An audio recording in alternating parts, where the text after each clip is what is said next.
Do you believe in alternate universes? You are listening to Delayed Replay. The improvised movie review podcast. Wink. Everything is fine here. We're all fine. Just sit tight and listen to them talk about the movies they definitely saw. Don't delay. We have to listen right away. Let's get down to business. Hello, listeners. Welcome to Delayed Replay, the podcast where we review some of the most recent movies for fun because we love having fun, don't you? I don't know what monster doesn't like having fun. I am Steven Schinder, your host, and on this episode, we have Chris of the YouTube channel Star Raptor. How are you doing, man? Hey, Steven, I'm doing great. This is an awesome thing we're doing tonight, talking about movies. I love movies. Like you said, I'm from the Star Raptor YouTube channel, so I talk about movies when I can over there. And man, this is a movie that I was waiting for a long time to see. It's gonna be fun getting into this discussion tonight. Yes, it will. We're talking about Disney's live-action remake of Mulan, which got a mixed reaction when it was announced, even when people saw the trailer. I know your history with Mulan is different from mine, because I've seen the animated movie, but what's your history with it, just to tell the listeners? Yeah, well, my history with Mulan is pretty much non-existent, to be honest with you. I remember watching bits and pieces of it over my neighbor's house. I think his sister was watching it, and I do remember something about a dragon, and that was pretty much the full extent of it. So that's kind of my history. So when I seen this trailer, I was like, "Whew, this movie actually looks pretty good. It actually really feels like it's epic." And it's a new direction for the Disney live-action films, which I'm excited about because they've been releasing a lot of live-action movies over the past 3 or 4 years, wherever it's been. Right, animated movie. And in elementary school, I remember we read we had those thick literature textbooks, and in one of them it had a short story rendition of Mulan, I guess the original story. And there were some differences in that, which was interesting to see. And when I saw the trailer, it looked like they were going to make it more grounded. Mm-hmm. And I wasn't sure, it looked somewhat interesting, but I also wasn't sure how much I'd like it, because I've had kind of mixed reactions with Disney's live-action remakes of the last few years. Yeah, well, I will say I didn't see all of their live actions. I'm still really wanting to see Jungle Book, because that was the first big one, right? That really put this new animation style that was never before seen. Wait, is that real or is that fake? It totally tricks your mind. And I did see Lion King, though. I seen Lion King, and I seen the animated version of Lion King. That used to be one of my favorite movies growing up. So that was the same situation that maybe you're in now with this, where I was I really cherished the old version of Lion King, and then when I seen the new version, I felt like something was missing. I felt oh man, this deserves awards and every accolade it can be given for what Jon Favreau and his team did with bringing these creatures to life. It was magnificent, but there wasn't a whole lot of substance. It felt a little bit weird with the vocals to the mouths moving, and it was I don't even know if I can get behind this, because there's no facial expressions on the animals' faces. So it just felt off to me. Yeah, I also loved the animated Lion King when I was a kid, and it stuck with me as one of my favorite animated movies. So when I saw the remake, which I guess isn't technically live action but looks live action, there were some changes I thought were good and would have improved the original if they'd been in it, but the things that they tried again didn't feel I didn't feel as emotional watching certain key moments as I was hoping I would feel. I'm right there with you. Definitely those moments where, that's it. Why am I not reacting the way I thought I should be, sort of thing. Yeah, even during the music beats where, like, you know, when Rafiki says it is time and you get the dun, dun, dun, and it's like that's epic when I watched the animated one, but when I watched this new one, I didn't feel the same. Yeah, it's just, yes, like I said, something was missing. It's kind of hard for me to like tangibly figure out what it is, but it just doesn't feel simply as great as the original. And that's something that we hope that always happens, right? You hope, obviously, they're making this movie. They want to make it as good as they can be, maybe even better than the original. But if the original is as great as it is, it's like almost a losing battle to really try to make it that good, especially if you're trying to play around with newer technology and things that are kind of in uncharted territory. It's the animation it's hard to figure that out. Right. I will say this though. I also grew up watching the animated Jungle Book from Disney, and I was surprised that I ended up preferring Jon Favreau's take on it. I don't know if I'm the minority on that, but I might be. I mean, I don't know. Like, I also with the animated Aladdin movie, like that was one I came to kind of late, like in third grade, so I didn't grow up with it as much, and so like I remember thinking it was just okay, and then when I saw the live action one, I was like, oh, I think I like this a bit more than the animated one. Yeah, I really have no excuse anymore, Steven, because I have Disney Plus. I have access to all these movies, and I haven't really watched them yet. I'm too busy watching Mandalorian and Clone Wars to branch out every once in a while. But I do want to watch. I mean, those are good choices. Yeah. But the funny part is just sitting here, just bringing up memories as we speak, is like I have more memories of the Super Nintendo versions of these animated features, playing them in the basement, than I do actually watching the films, which is crazy to me. Like I remember vividly like how difficult the Aladdin game was and how difficult Jungle Book and Lion King were. I never had a Mulan game. They probably had one, but... Yeah, maybe. Well, I mean, there's still a couple recent live-action Disney remakes over the last few years I haven't seen yet, so I myself am not, like, fully caught. There was one that I really did enjoy, actually, maybe even more than Lion King, believe it or not. It was a Disney Plus movie. It was Lady and a Tramp. Did you see that one? Yeah, that one... It felt weird to me because it felt awkward because of the time period. It felt like it was revising history in a way. So, well, what I'll say is like, yeah, it wasn't a great movie, but I still somehow was able to get over the animation CGI better in that movie than I was with Lion King. And it's funny because people always talk about Lion King as like the one that's paving the way for all this CGI, but I don't know, just the fact that it was dogs and I don't know, they're able to get more emotion out of the dogs' faces than a lion's faces or whatever. It was somewhat interesting. Yeah, I guess the dogs did look good. And, like, I do like the people who were in the movie, like, all the cast members. It's just that, like, it felt like it would have made more sense if it took place today, you know? Like, do the 101 Dalmatians thing. Oh, yeah, that was a good old movie back in the day. Good. Dr. House and like Arthur Weasley. Oh yeah. Yep. Going into the Mulan remake, it'll be interesting because of our different perspectives. But what do you think of the way that this movie opened up? Did it make you feel prepared for like what was coming, or did it feel a bit wonky?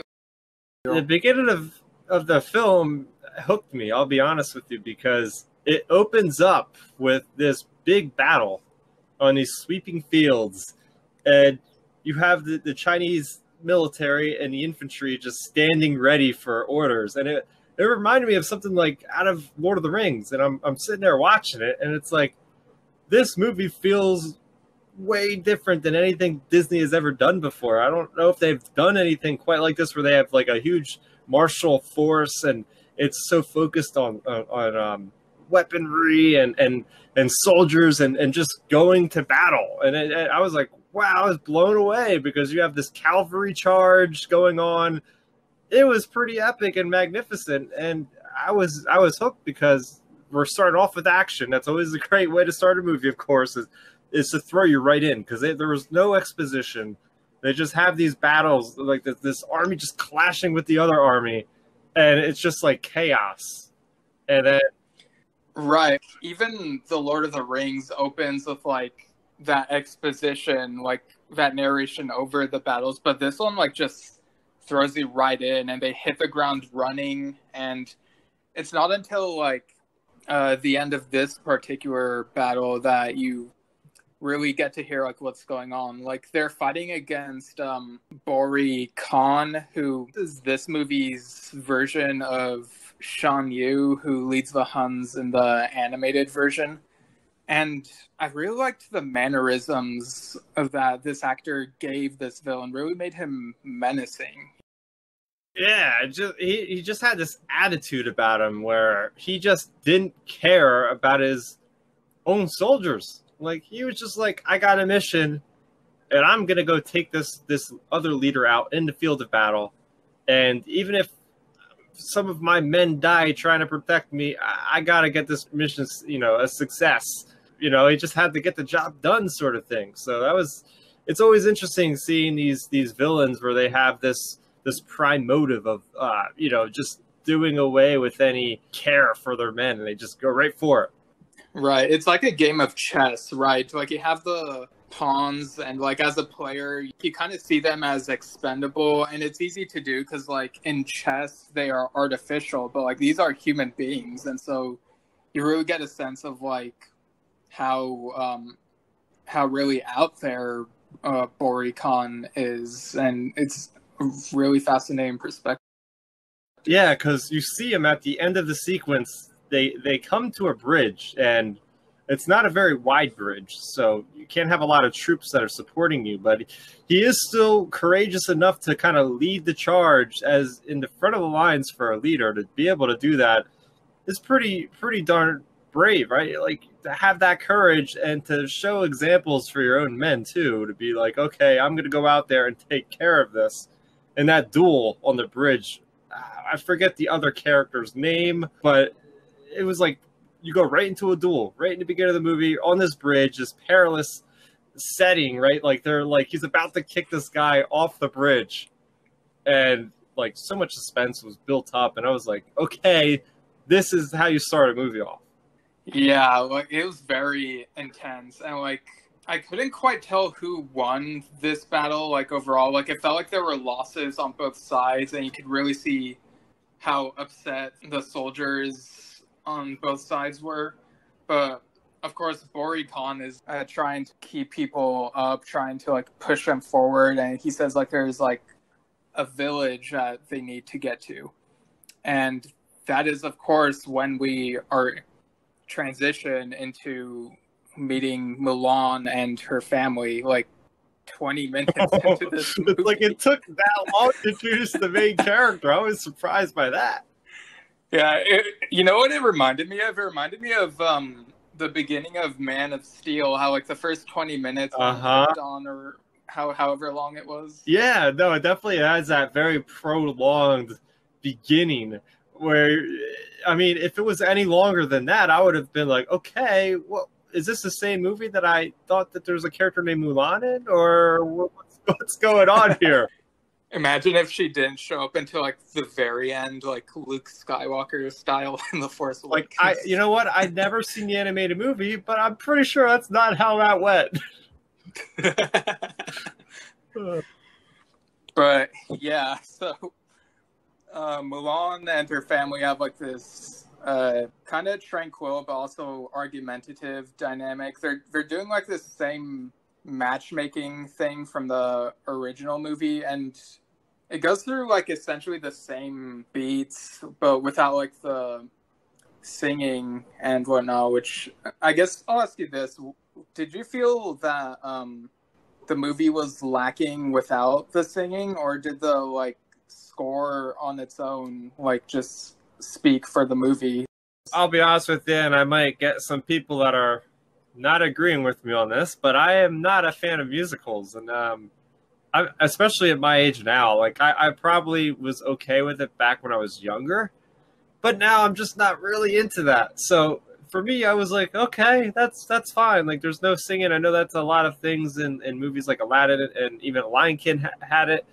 So for me, it didn't faze me. I was like, okay, this is like they're making this an entirely different representation of what Mulan originally was, in every sense of the word. A huge war, everything that we've never seen in a live action Disney movie is happening. It's more mature. It's more, like you said, grounded. And even like with the music, it's a big, awesome, bombastic score. And again, from that first battle, you're in. You got the heavy drums that are very instrumental in bringing you that sense of tension and that warlike kind of vibe. So for me, it didn't really faze me. But after you've seen the original, the animated, what do you think about the lack of the musical numbers in this?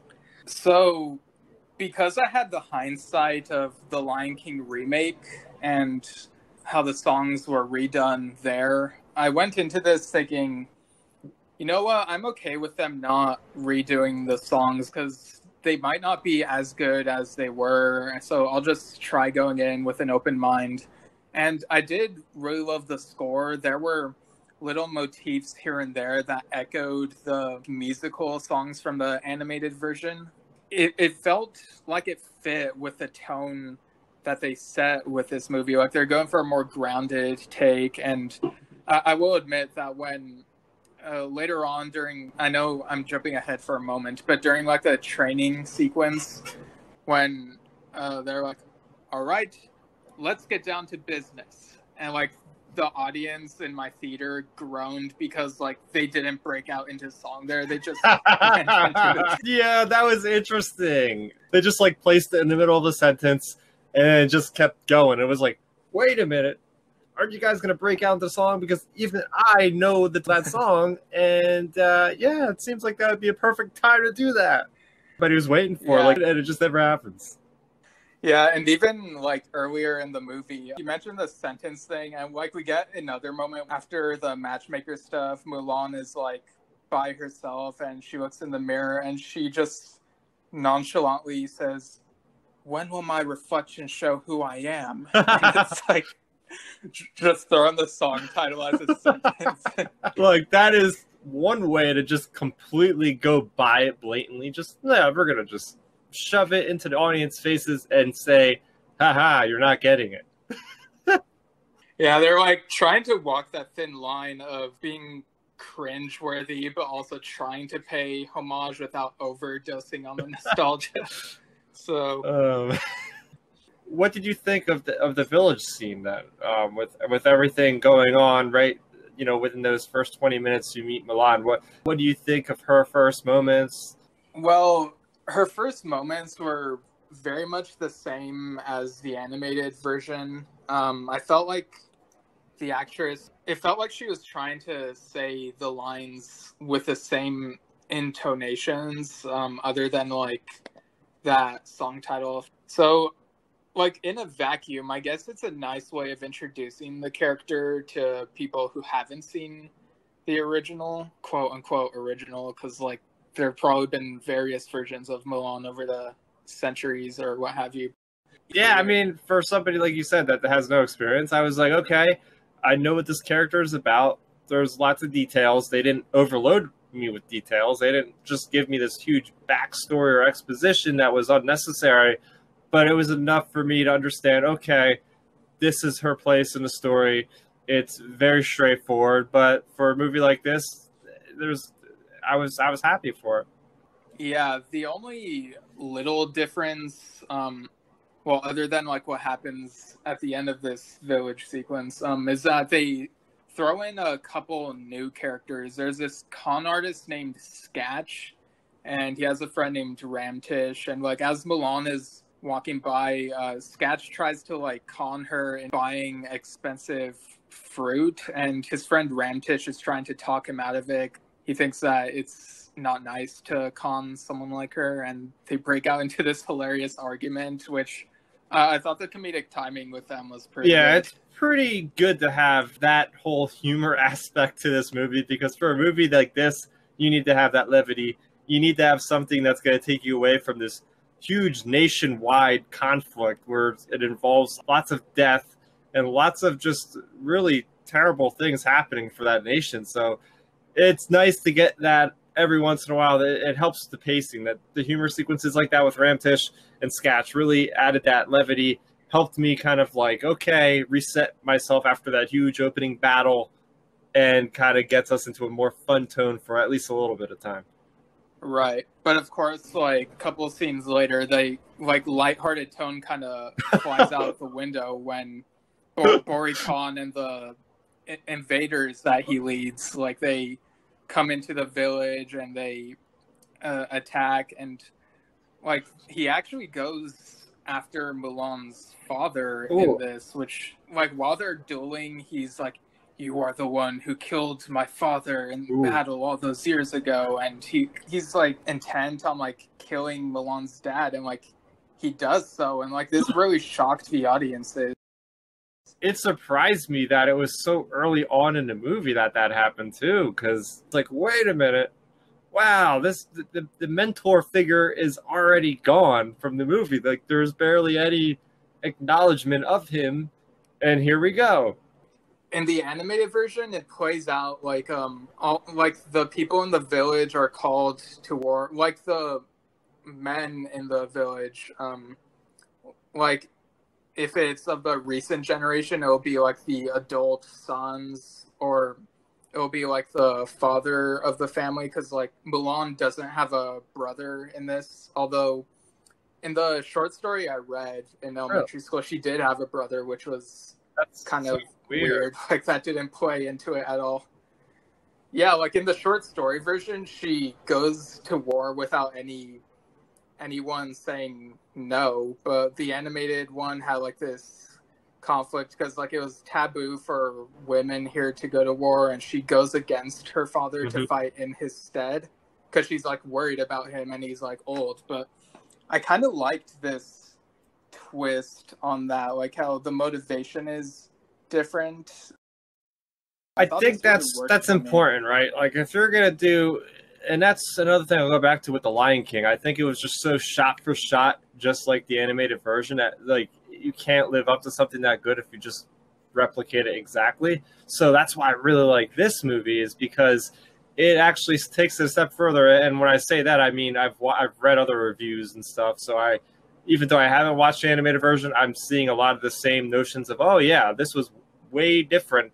It still was like a spiritual successor to the animated version, but they took lots of liberties and risk that, I mean, I think this one would have paid off. I think that this was something that was a driver in for her discovering her true self of what her purpose is, and it happened so early on that it leaves more time for us to follow the character of Mulan and really see her growth really just start to go crazy from that point going forward. Yeah, and so the invaders leave, and one thing that I actually appreciate that they kept in is like this happens after the funeral for her father, but like the moment where she decides she's gonna go out to war, and like she cuts her hair short so that she'll look like a man, I guess, because like that was like what happened in the anime version, but like it still had that same instrumental music that's called Mulan's Haircut that's really epic and very moody, and I really appreciated that they kept that in, how it goes did and did and did and did. Like I can't do it justice just humming it. But like before that even happened, I like how, you know, her initial thought was like, obviously most of us, if somebody died like that, it would be complete anger, you know? And I think it was a valuable lesson that she had to kind of talk it out with her other family members about what she was feeling, how they were feeling with this guy just walking into their village and just killing their father. Like, what the hell? Like, what is even going on? And it's just rage and anger, and I need to get revenge because this is terrible. So I appreciated that, like, they took at least like 5 minutes to kind of sit with her and what she was feeling internally. Yeah, for sure. Like she showed a lot of emotional range in this, which I really liked. And so when she sets out on her horse, she kind of gets lost for a bit, but up in the sky she sees this Phoenix, and she decides that that'll be like her guide. Like she has this feeling, and wouldn't you know it, it leads her to the military camp where the recruits are training. Yeah, and it was quite a big camp that they had there. I mean, she was just like this smaller statured, they thought man, kind of walking up to him, and she kind of yelled out. She was like, is it safe? Because you don't know if these are the bad guys or the good guys because their uniforms are somewhat similar. So it's almost like, oh wait, I got to be really cautious here. I'm gonna yell, make my presence known, and see how they respond. Because I'm on a horse, I could still maybe get away. We'll see what happens. So it was this kind of like really tense moment when she's approaching this big force and has to be careful with what is exactly going to happen. Right, and so she yells because she like uses a fake name, and she's like, "I'm here to fight," and then like there's like an awkward pause. Until like the three comic relief characters who are Ling, Shinpo, and Diao, they're like, down with the invaders, and that's when Mulan knows for sure she's in the right place. Oh yeah, because it's like nighttime and like she's not sure. So yeah, she approaches this military force, and she feels immediately kind of at ease because it's like, okay, these guys are going to fight for the same cause as mine. Now, where do I go from here? So she's got to find a commander. She's got to find a person that's in charge to, present herself to them to just make it known that she's offering herself to be part of this force for good. And from that point forward, it just goes, I guess, I guess we go kind of right into the training montage of her just with the rest of the troops, just like she's one of everybody else. And that was a really cool montage of just seeing these people training together and seeing her get better. Like, I don't even know how much time. It looked like it was probably a couple days, if not maybe a week or so, of just this training at night, during the day. You got all different types of weapons, from the different kind of swords to the different kind of bows, training on cavalry. Like, they're really pushing themselves. Really, really cool to see.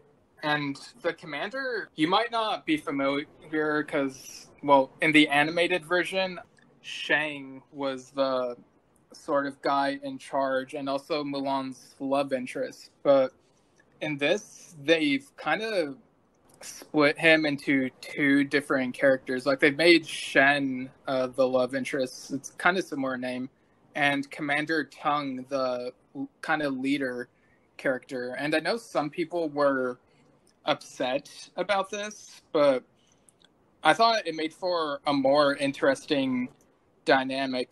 With Shen not being in charge, it made things less awkward, and it also like gave Commander Tong and Shen different motivations. Like, Shen wants to honor his father, who's also gone off to battle, and unfortunately his father dies in battle, as he later learns. And Commander Tong is like this strict commander who's not convinced that he has the best soldiers and kind of looks down on them. So he kind of feels like a secondary antagonist.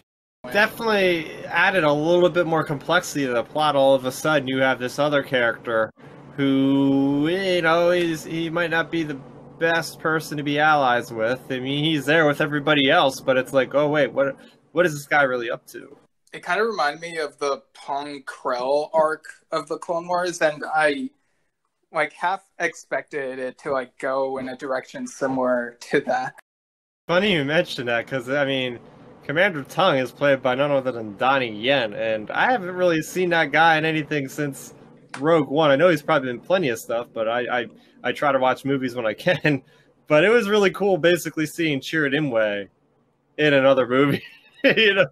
Yeah, I kept expecting him to say, I'm one with the Force. The Force is with me. So that was fun. But yeah, I totally understand and totally get you with that whole Pong Krell relation, because, I really love that arc in the Clone Wars, but it did give me the same kind of vibe too, for sure.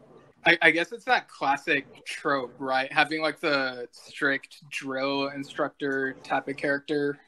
And it makes you root for the trainers Yeah, even yeah, more. just like, okay, you're with those guys. You want them to succeed. You want them to survive because they're going through living hell right now. Right. So eventually they are off to like once they're done with the training and they've all become like buddy, well, I should mention there's also like this archer character with them who's nicknamed Cricket, and that's actually a tip of the hat to the Cricket who is like in the animated Yeah, version. that was an interesting character again, like bringing like this insect to live action human form. They repurposed something to make it more, again, grounded in reality.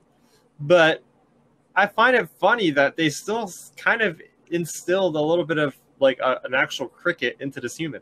Like this guy was walking around making these chirping noises all the time. Like that was his big thing, was making these chirping noises.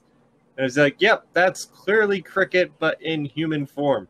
Yeah, and he was like wearing the shade of blue that the Cricket character kind of was. I guess they didn't feel like animating Cricket. Yeah, I know. He also had this trademark basket that he carried with him for the whole movie. And it's like, wait a minute, like he's an archer, but he's got this basket. What the heck did you think about that? When it first showed him with the basket, I thought it was kind of an odd choice, but I kind of liked it because it made him seem eccentric. But as we later learn in the battle that they enter, like the basket is kind of a little facade, and like it actually carries all his arrows. Yeah, like, okay, you cool. think of an archer. Okay, where's your quiver? Oh no, I just have this basket. But I don't know. I guess like the basket was maybe to hold more arrows, because man, this guy was a crack shot. This guy reminded me of Legolas, and I made the Lord of the Rings reference already earlier in the episode, but again, this guy was basically Legolas, just slinging arrows, just got this basket going crazy. At one point, he smashes one of the people in the face with the basket, knocks them out. It was like he was able to actually utilize the basket as an actual weapon, which was hilarious. But also, the adversaries couldn't see it coming. Like, you can't predict somebody using a basket in hand-to-hand combat as he gets too close to him. You know, it was just a surprise attack. It was really, really interesting fight choreography with that. Yeah, and for a moment, it seems like the Ruron invaders, like it seemed like they had the high ground on like Mulan and company, but then of course, because like they're fighting in the snow and they're like higher up on the mountain, but of course Mulan and the rest are able to like subdue them. Oh, that was a standout sequence for me. A lot of these live action movies, they have one or two main action sequences that you'll never forget, and that's one with this movie. When I think of the Mulan, I think of the avalanche and them just running for their lives as this endless amount of a wall of snow just comes tumbling down, and they have to like leap over these boulders, and at one point they're like sliding down this type of sled to try to get right past the avalanche wall. And it was really exciting, because then you also had enemies that were also kind of on these sled type devices, and there was arrows flying, there were spears flying, and it was just like, oh man, this is like, I'm on the edge of my seat right now. Like, what's gonna happen? Like, somebody's gonna have to die here because there's just too much at risk. Something out of like Tomb Raider or something. Yeah, so with the Ruron invaders seemingly defeated, the survivors of Commander Tung's infantry, they end up being stranded in this one area, and it seems like they're there for at least a couple of days, and they're getting really angry, but like Mulan and like Cricket and the comic relief trio are trying to like lift everyone's spirits and to keep them hopeful. Do what would make anybody happy is I laughed out loud at this, because I don't know, I was like, pancakes, I just thought it was hilarious. Like, you know, in today's society, like, people have a long night out and they have pancakes for breakfast and it makes them feel good. And so you had this huge force of people just sitting around and making pancakes, and everybody's spirits like immediately raised because I was like, oh, this is comfort food right now. We just went through hell, but we can enjoy this one moment of peace to just have our pancakes. Yeah, and Mulan has this really intimate talk with Shen in private where he's like, it's been years since I've had pancakes. I remember my father really loved them, and he always said that pancakes were medicine for the morning. They would start your day off very well, and you would feel strong enough to take on the day. And like that felt very, like, I guess we're going back to Star Wars and Battle of Hoth, but like when Dak is like, I feel like I can take on the whole empire myself. Yeah, I could totally cross those lines. Oh man, that was one of those moments where it's like you're at the midpoint of the story. You gotta have something that's gonna raise these people's spirits because right now they're at a really all-time low. They just got away barely with their lives. They lost a lot of people, unfortunately, with that avalanche and with the battle going on at the same time. So you got to have this moment of, raise these people's spirits up, and that definitely helped. Like it was like this warm feeling I got when I was watching him talking about medicine in the form of pancakes. Yeah, they really felt like a community, especially when I think it was Ling who like took out a ball and they were like kicking it around like a soccer ball or football, depending on like where you're from and what you call it. But it was very nice seeing their spirits get lifted, and there's this very ethereal score. Like there was no dialogue, and the instrumentation just felt very beautiful and intimate and hopeful, and I just loved hearing this. Gave you an idea of what peace would be like. Like when all the wars were settled, everybody was getting along. This would be like a moment in time for what you would expect when, families are together. They're outside, they're having fun, or they're enjoying themselves. They don't have to worry about anybody coming around and causing them harm. They're eating as a community. They're just getting along. And it was like this really nice moment. This could be what happens if we succeed in battle. And of course, after all the bonding, Mulan feels bad about being dishonest about her identity. And she looks up at the sky, sees the phoenix again, and she's like, I need to tell the truth before the end. Because like she doesn't know how much longer they're going to survive out here. And so she like reveals the truth that she is a woman who came to fight in her dead father's stead. And like there's like some grumbling and murmuring about like roles of the military and stuff. And you get this shot of Shen he seems hurt about not being told the truth, but he just doesn't say anything right away in that moment. You're fighting side by side with this guy. He's a good friend of yours, and it's like, what? He was a woman the whole time. Now, that shouldn't really matter. Like their friendship is their friendship, but I could still feel like, okay, this guy has to feel betrayed.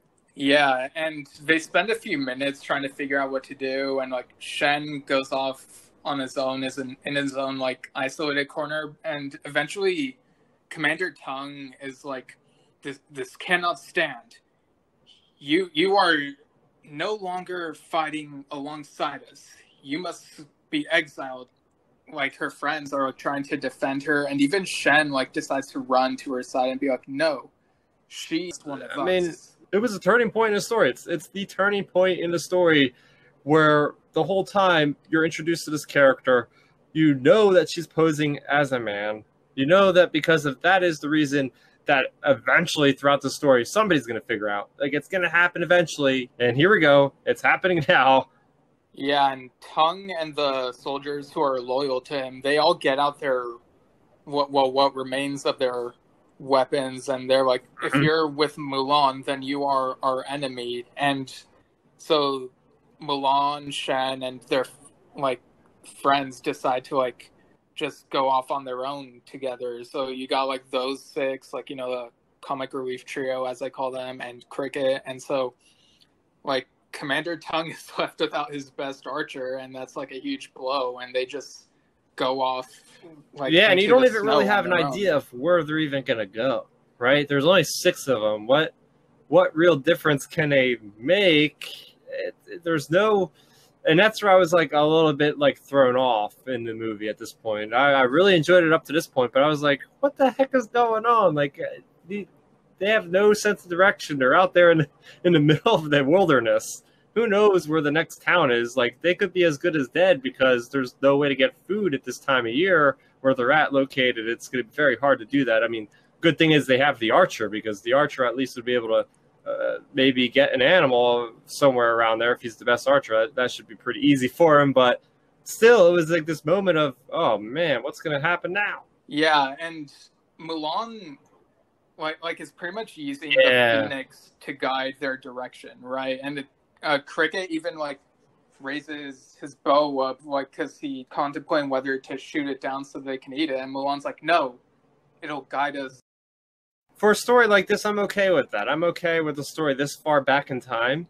So it's kind of cool that there's like a sort of some other force at nature being involved in a story like this. This creature that, you know, throughout a lot of history, there's been evidence of people following falcons and hawks to lead them to different things. So it was kind of neat, especially there's a dragon in the animated series. So, I mean, we haven't talked about that at all tonight.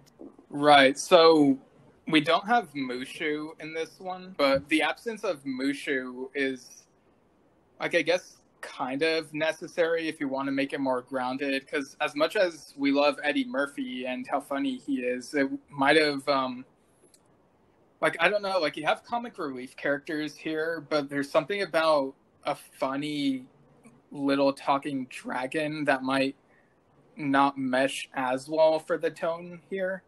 But then again, we get this dragon related thing at the end, which we'll get to in a moment. And we also have Xian Lang, the shape-shifting woman that Mulan sees turn into the falcon that follows Bori Khan. But since those scenes felt like dream sequences, I wasn't sure how to interpret them earlier in the movie. But yeah, like the whole being guided by an animal thing, like it also reminds me of the conifer in Star Wars Rebels. Like, we're pretty much just mentioning all the Star Wars Shows you things what we on this really, episode, really I care guess. about as well. So they follow the Phoenix, and they get to this area where they see from afar that Bori Khan had actually survived and like risen out of the snow with some of his soldiers, and they're like heading in the direction of like where the Emperor of China is. And Mulan and her friends decide to go back and warn the others, but when they return to the camp, like it appears that they've gone, and like they follow the footprints, and I guess some sort of rescue party found the camp, and so like they're trying to like catch up with them and try to help protect the Emperor. Because it's bad news if this guy gets to the Emperor. There's a chance that he could usurp the Emperor and gain total control of the entire nation.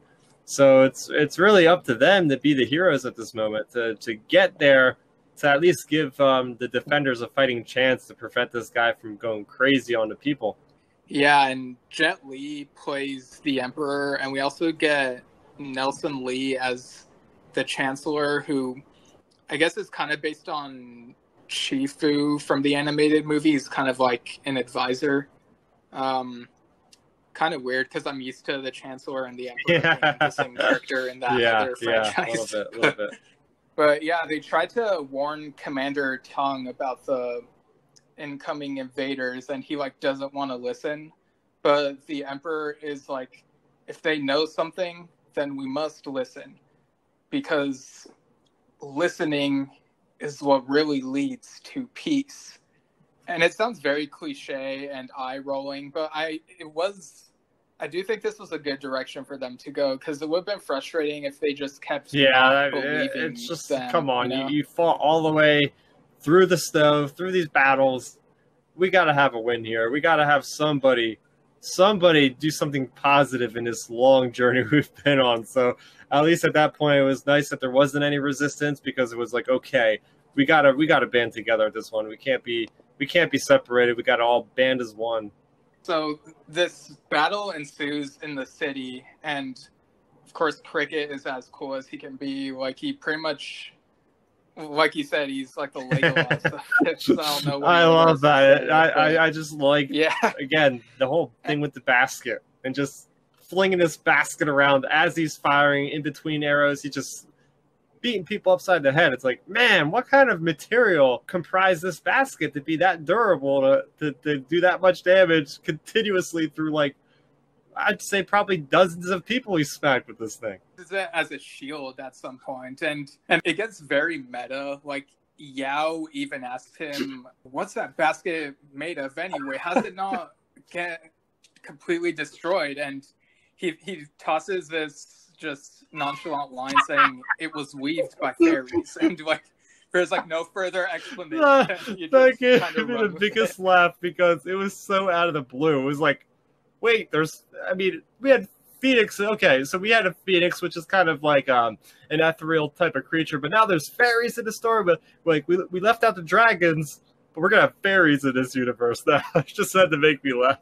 So like Shinpo is like beating people up, and like it gets to a point where Bori Khan seems like he's gonna kill Mulan, but then this was really a Deus Ex Machina moment. But okay, so in the animated version, Mushu is supposed to awaken a stone dragon, and that stone dragon would have been like a more big-sized dragon that would have gone with Mulan to protect her.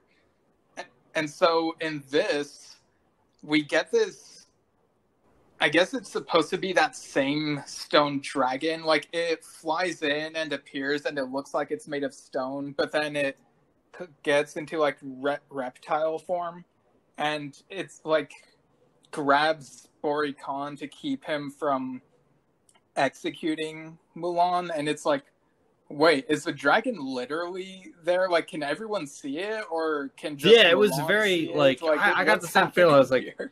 How do I interpret this right now? Because it seems like it's so out of place for a movie that's so grounded in reality up to this moment. But you're also thinking, like, why isn't this guy attacking? Like, something physically is intervening in there, and it's not her. But it's like, what is going on with this villain here? It was a little bit strange, but I'm thinking the same thing. Yeah, the whole Deus Ex Machina whole effect. Yeah. Yeah, my friend Phil, who wrote a book called Marksman Unlimited, listeners, you can check it out. He predicted that since Mushu wouldn't be in the movie, he wouldn't be there to accidentally break the stone dragon statue. And so, like, that dragon could come into play. And it was one of those intangible moments that I wish they had more explanation for what the heck was happening, because it seemed like, again, it was just so out of the blue. Like, wait, how does this happen in the story? Like, what the heck even, how did this thing even awaken at this very second? Yeah, because the stone dragon disappears and they don't even talk about it, and it kind of just gets overshadowed by this next sequence where Xian Lang reveals herself and how she encouraged Bori Khan to seek revenge and delve into his inner darkness. And she turns into a falcon and tries killing Mulan, but the Phoenix fight while soaring up into the sky. And I guess they become a giant flame and die. But, of course, the Phoenix gets reborn from its ashes. Yeah. So Bori Khan is kind of left on the ground, defenseless. And Mulan has a chance to, like, slay him. But then she's like, I will not sink to your level. We will take you prisoner.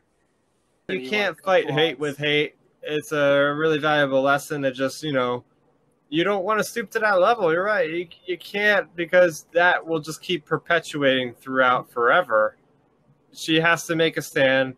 She has to make this moment. And for her people, they all seen it. Like, everybody was watching. That whole city was watching over. Like, it was this moment in time where everybody just kind of like stopped what they were doing, stopped fighting, and just looked over at what was happening. And it was this moment that like it was like held back in time. Like, everybody would like have legends about this huge moment where she was better than him, where she just said, "No, I'm not going to kill you, and you need justice." And that's what we stand by. So I really appreciated that moment a lot. Yeah, and Mulan is like offered a high position from the emperor, but she says she just wants to go home, and so she and Shen go home. And I thought it was really funny when like we saw Sketch and Ramtish again, and because like the legend of Mulan has like spread across the country by this point, and Ramtish looks to Sketch and he's like, you know, she impersonated a man and fooled people into thinking she was a man soldier.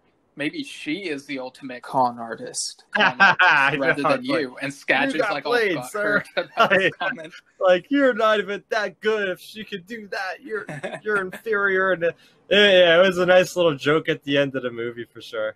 Yeah, and it ends with like a nice dinner with Mulan's family, and like Shen is like part of the family now, and like he and Mulan are gonna keep. I really liked how so there was also a lot of closure with her father. She has this like place, like this mantle place, which has like a photo, or not a photo, but like a drawing of her with him, and she has this mantle. She puts her sword, the same sword that knocked down the guy that killed her father. This huge monument to him, she puts back on the shelf, basically giving up on on a thing of violence. I mean, she'll pick it up if she needs to. Hopefully that never happens. But it was a nice ending to the story where it's like, okay, I'm putting this back where it belongs. Everything is right in the world, and now we have peace. Right, like it's very anti-vengeance. That's Mulan, and like I said, I mean, there's a couple things in there that I had little critiques with, little nitpicks, things that I couldn't really explain. But overall, I thought it was a pretty great movie. So what would you say your score out of 10 is? I had no prior expectations of comparing it to anything else. I went in there with a blank slate going in, and I came out pretty darn excited. I said, this is probably the best live-action adaptation of any kind of animated film that Disney had ever done. It took it in a bold new direction, not even comparing it to the animated movies, but comparing it to everything else Disney has right now. This huge epic war movie, essentially, which I don't think Disney's done a war movie before for the most part, but it had a lot of light moments. It had a lot of moments of levity.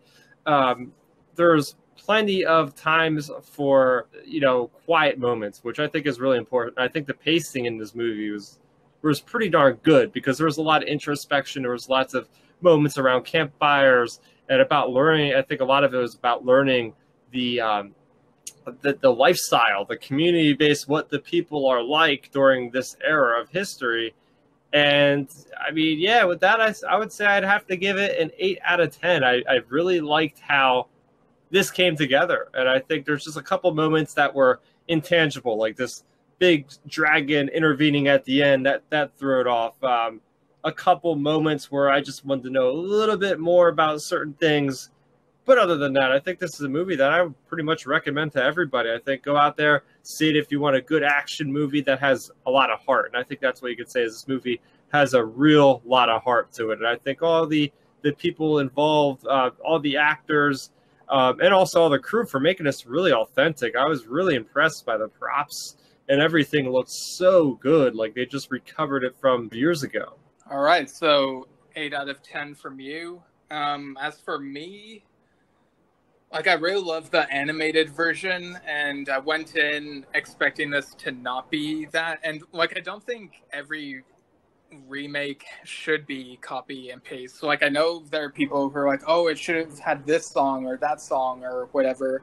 But it's like, if you're gonna remake something, try adding some different to it that would work, and so that it can stand more on its own.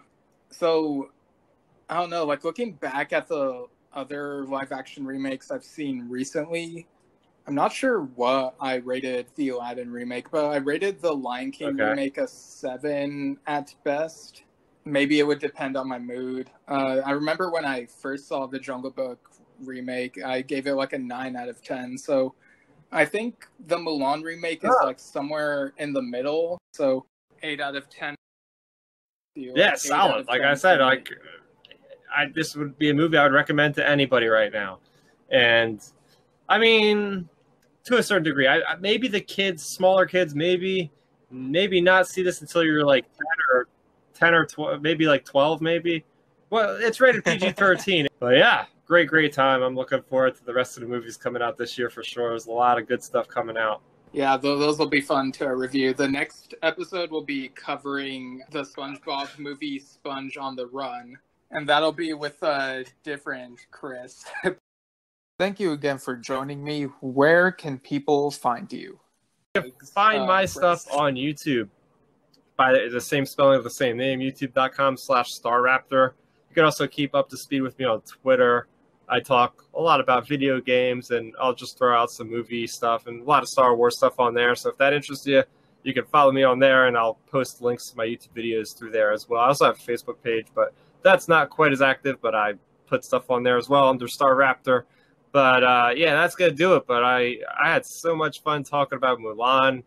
It was a nice little thing to get away from talking about Star Wars or video games, but it was fun nonetheless to just bask in this movie. Yeah, I mean, even during the discussion, we couldn't help throwing in, yeah, it's been fun. I was glad to have you on here. As for my plugs, you can find my writing related stuff at stevenshinder.com. I have a novel called Lemons Look Like Rain. It's on Amazon. It's a fantasy horror comedy novel. You can also follow me at Steven Shinder on Twitter and Instagram, and Steven Shinder Storytelling on Facebook. And if you would like to share your thoughts on any of the movies that have been discussed on this podcast, you can email delayedreplaypodcast@gmail.com. And we might read your thoughts in a delayed reply sort of segment. So, yeah. All right. Without further delay, have a good day.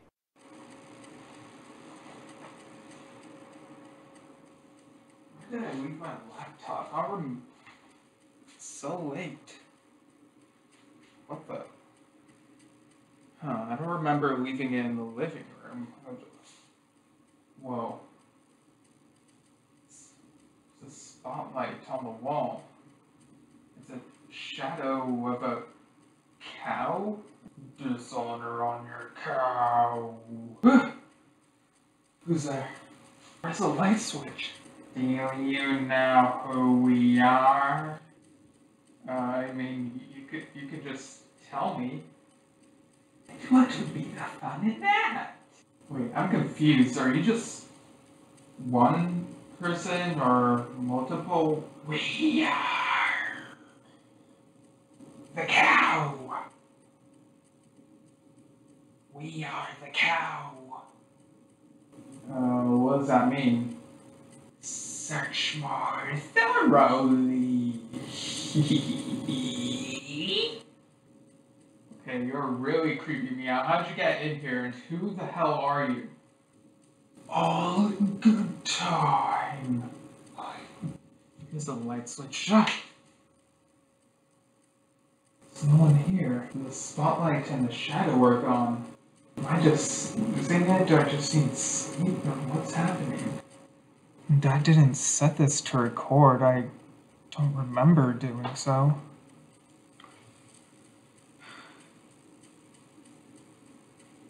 I've got to get to the bottom of this.